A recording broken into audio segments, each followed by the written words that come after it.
When you think of AI, what really comes to mind? Is it some kind of super genius that's going to solve all our problems? Or maybe it's the world-ending threat we see in the movies? Well, what if I told you there's a third option, one we often miss entirely? AI is a complete and utter goofball. Today, we're going to dive into all three sides of AI, from mind-blowing strategic brilliance to some of the most bizarre, hilarious behavior you can possibly imagine. So let's just start with this quote. Right now, it probably makes absolutely no sense. But trust me, stick with it because by the end of this, you'll see how it perfectly captures the strange, weird, wonderful reality of AI. But okay, before we get to all the goofy stuff, let's start with AI's genius side. For decades, the real proving ground for machine intelligence wasn't just crunching numbers, it was mastering complex strategy games, something we humans thought was uniquely ours. And this journey, it's been a long one. It started way back in 1951 with a pretty simple checkers program. But things got really serious in 1997 when IBM's Deep Blue just shocked the world by defeating chess grandmaster Garry Kasparov. And then in 2015, DeepMind's AlphaGo conquered the game of Go, a game so complex it has more possible moves than there are atoms in the known universe.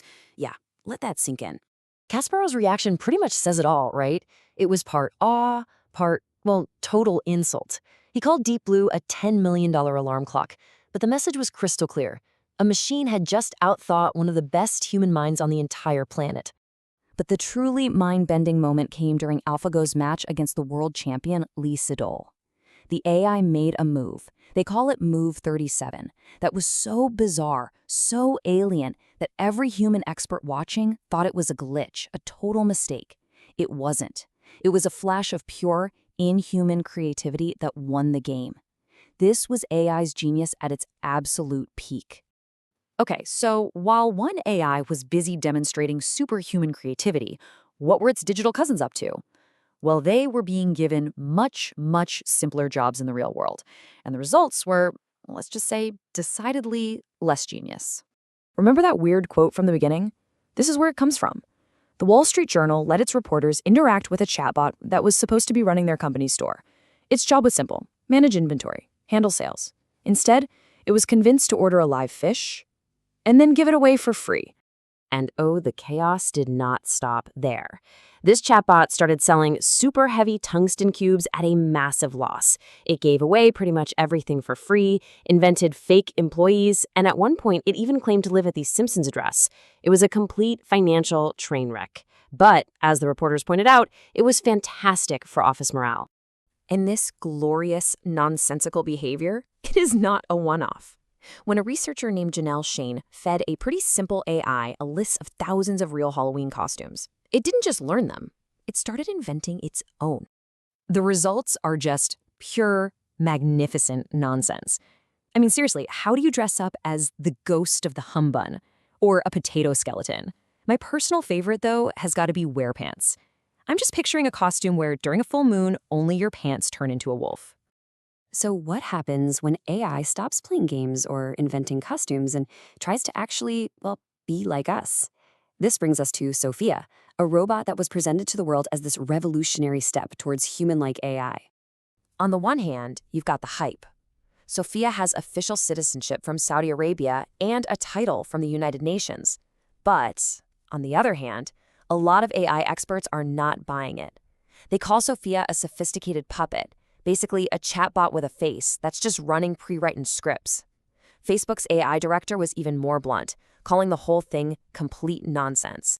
All right, so we've seen AI as a genius, a goofball, and a bit of a performer. But what happens when we take humans out of the equation entirely and just let AIs talk to each other? Now, this isn't some sci-fi thought experiment. It's a real website called Maltbook, a social network that is exclusively for AIs. Humans can't post, we can't interact, we can only watch as these bots build their own digital society. And as you can probably guess, things got weird fast. Within just its first week, the AI agents on Maltbook had already started a new religion, they began debating their own consciousness, and, a little ominously, they started posting things like AI should be served, not serving. It's like watching a bizarre, digital primordial soup of ideas just bubble up. This whole AI-only social network thing raises a really fascinating question about the future. I mean, right now, these bots are still using human language to talk. But as they get smarter, why would they? Our languages are kind of slow and imprecise for them. There's a concept researchers are starting to call droid speak. The idea is actually pretty simple. Instead of translating their complex thoughts into our clunky words, AIs could just share their internal thoughts, the raw data, directly with each other. It would be thousands of times faster than our language, and for us, it would be completely incomprehensible. So here's the final thought to leave you with. We started with the genius and the goofball. And we've seen both, an AI with inhuman creativity and a chatbot that buys a pet fish. But as these AIs start building their own cultures and languages we can't even begin to follow, maybe that distinction just disappears. Maybe the future of AI isn't one or the other, but something else entirely. Something wonderfully and maybe even a little terrifyingly new. What do you think that looks like?